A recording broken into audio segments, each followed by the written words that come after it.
உங்களுடைய பாதத்திற்கு ஆமா அண்ணன் மகளாய் வாய்த்த ஆமா ஆண்மதி அநேக வணக்கம் அப்பா. சுகமென்று வாழ வேண்டும் எழுந்திருடா. கேளுடா கண்ணே பான்மதி. வைகுந்தம் என்று சொல்லக்கூடிய இந்த சங்கூதுவார்கள் என்று சொல்லக்கூடிய இடத்திற்கு தந்தையார் இருக்கிறார் என்று சொல்லி ஓடோடி வந்து இவருடைய திருப்பாதத்தை நீ வந்திருக்கிறாய். அதனால் நீ எவ்வாறு இருக்க வேண்டும் சொல்லுகிறேன் மாமா. மகளே வாழ்குமா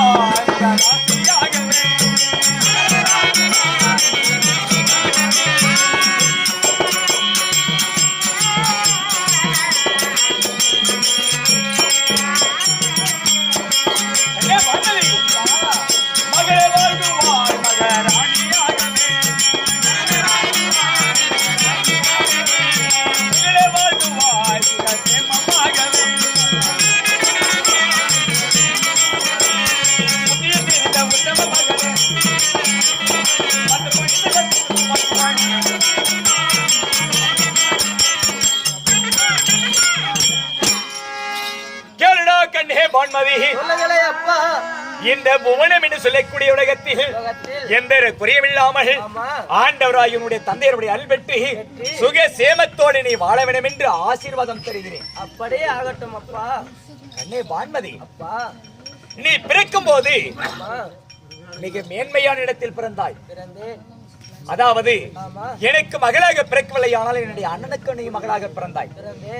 தன்னுடைய மகளாய் இருந்தால் என்ன, அண்ணனுடைய மகளாய் இருந்தால் என்ன இல்லையா? அப்படி பிறந்தவுடனே உன்னை எடுத்து என்னிடம் தான் வந்தார்கள். உன் தந்தையிடம் கூட உன்னை கொண்டு போய் கொடுக்கவில்லை. அப்படி என்னிடம் ஏந்தி வருகிற போது உன்னை பார்த்தவுடனே மிகவும் மேன்மையான ஆளைகள் இருந்தாய். எவ்வாறு தெரியுமா?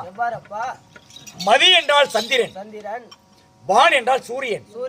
அதைவிட மேன்மையான நீ அழகாக பிறந்திருந்ததினால் உனக்கு என்ன பெயர் சுட்டினேன் தெரியுமா? வான்மதி என்று உனக்கு நான் பெயர் சூட்டினேன். அத்தன்மையான அழகில் இருக்கக்கூடிய என்னுடைய மகளே, உன்னிடம் ஒரு வார்த்தை இன்று நான் கேட்கிறேன், தவறொன்றுமில்லையே? தவறே கிடையாது அப்பா, கேளுங்கள் அப்பா. கண்ணே பான்மதி, அதாவது நம்முடைய குடும்பத்தில் பிறந்த குழந்தையாக இருந்தாலும் சரியே, அடுத்தவர் நம்மை தேடி வந்தாலும் சரியே, யாரு நம் வீட்டிற்கு வந்தாலும் வந்தவர்களை ஏன் வந்தீர்கள் மட்டும் கேட்கவே கூடாது. எதற்காக வந்தீர்கள் என்று அவர்களிடம் வினவக்கூடாது.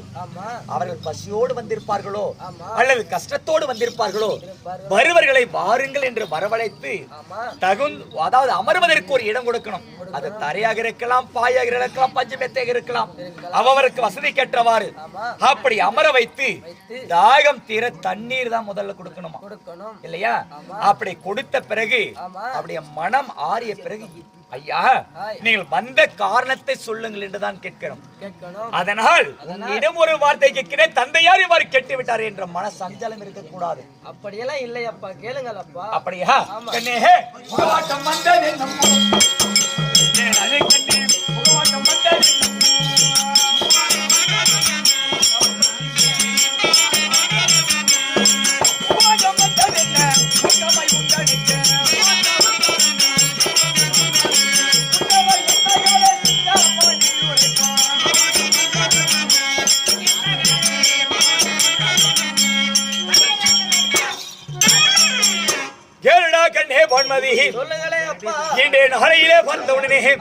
அதாவது தடாகம் என்று சொல்லக்கூடிய குளத்தில் இருக்கக்கூடிய தாமரை முட்டானது காலையில் வரக்கூடிய வண்ண பொழுதில் வரக்கூடிய கதிரவனாகிய சூரிய பகவானை கண்டவுடனே அதனுடைய இதழ் விரித்து சந்தோஷமாக மலருமாம் ஒரு மலர், தாமரை மலர்.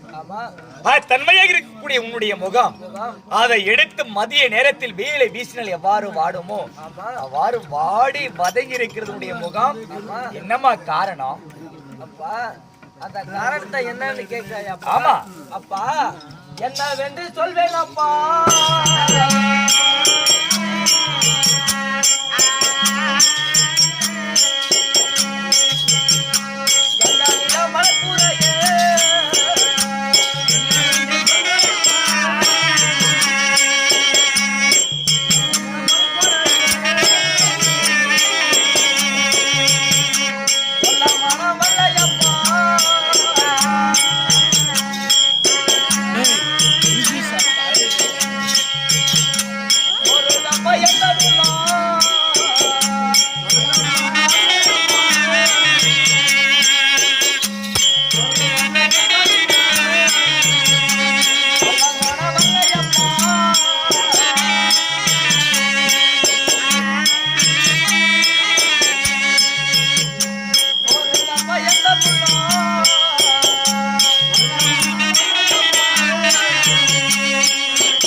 நான் என்னவென்று சொல்லேனப்பா என்னுடைய மனக்குறையே எனக்கு சொல்லவே மனம் வரல அப்பா.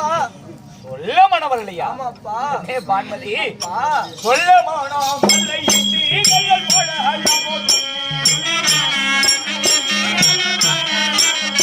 சொல்ல மனம் வரலை கைகள் போட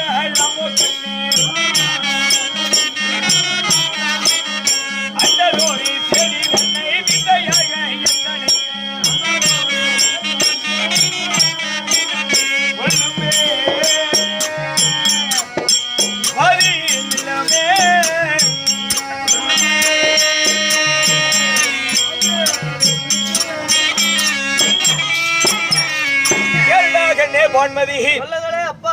ஒரு பிள்ளைகளுக்கு துயரம் வந்ததானால் பெற்றவிடத்தில் சொல்ல வேண்டும். அப்படி தந்தையாக என்னிடமே சொல்ல முடியாத வார்த்தை ஏதாவது உண்டாமா? ஏமா சொல்ல முடியல? என்ன காரணம்? அப்பா என்னுடைய மன்னவரும் ஆமா அவருடைய தம்பிமார்கள் 99 பேரும் ஆமா 100 பேரு கானகம் சென்றார்கள். ஆமா அவங்க ஏமா கானகம் போகணும்? பாண்டவர்களை சூதுநாள் பகடையாடி ஆமா நாடு நகர அத்தனையும் பறித்தார்கள். காடே வனவாசம் ஓட்டி வைத்தார்கள். அனைவருக்கும் தெரிந்த விஷயம். அவர்கள் இன்றோடு சென்று 3 வருடம் ஆகிறது. ஆமா அவர் இருக்கிறாரா இல்லை என்று பார்ப்பதற்காக கானகம் சென்றார்கள். இது தவறுதானே? ஆகட்டும். அங்கே சென்றவுடன் ஆமா அவர்களுக்கு என்ன தெரியுமா? என்னமா இருந்தது? அப்பா அந்த மகுடா பார்த்தான் சூரன் வந்து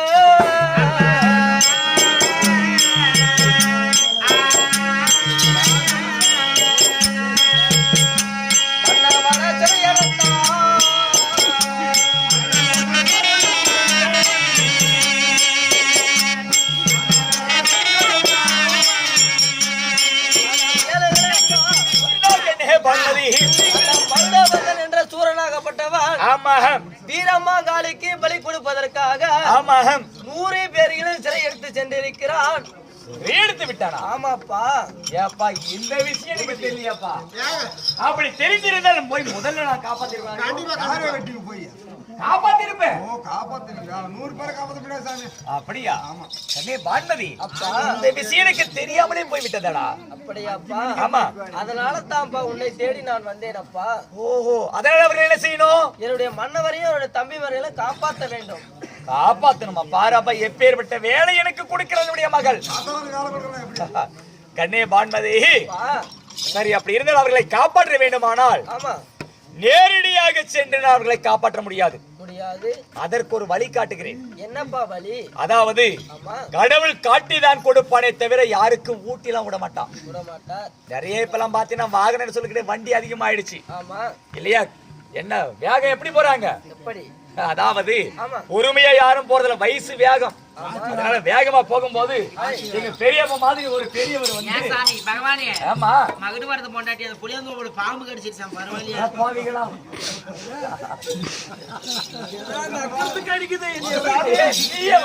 நல்லாவே நானே.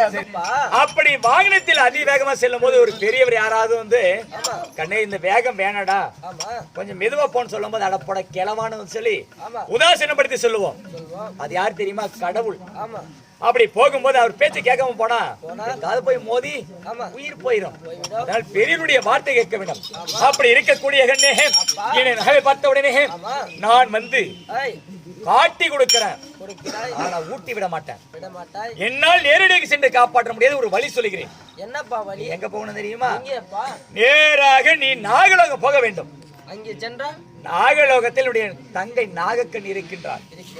அவனிடம் சென்று நீ துரியனுடைய மனைவி என்றெல்லாம் போனவனே சொல்லக்கூடாது. எதுவுமே இல்லாத ஒரு அபலை பெண் போன்று போய் அவளிடம் முறையிட வேண்டும். அபயம் அபயம் என்று அலறி போக வேண்டும். அப்படி அபயம் என்று போனால் அபயத்தை காக்கிறேன் என்று சொல்லுவாள். அப்படி சொல்லும் போது நீ சத்தியம் வாங்கிக்கோ. சத்தியம் வாங்கிய பிறகு நீ யார் என்று சொல். என்ன இதுவரை நீ நாகக்கண்ணியை பார்த்திருக்கிறாயா? இல்லையப்பா. அவள் உன்னை பார்த்திருக்கிறாளா? கிடையாது. அவள் யார் தெரியுமா? யாரப்பா? ஐவல் நடிப்பிருந்த ஆனழகன் அர்ஜுனுடைய மனைவி. நீ போய் நேரடியாக உன்னுடைய பேரை சொன்னேன்னு வச்சுக்கோ. பான்மதி நான் தான் துரியனுடைய மனைவின்னு சொன்னால் காப்பாற்ற மாட்டாள். சத்தியம் வாங்கிய பிறகு நீ யார் என்று சொல்லு. அதன் பிறகு நான் பாத்துக்கிறேன். அப்படியாப்பா? ஆமா. அங்கே சென்றால் இதற்கு ஒரு வழி. இதற்கு ஒரு வழி பிறக்கும். அப்படியா? நேரடியாக சென்று நாகலோகம் சென்று நாகக்கண்ணியிடம் முறையிடு. அப்படியே சென்று வருகிறேன். மற்றதை நான் பார்த்துக் கொள்கிறேன். ஆகட்டும். புறப்படமா.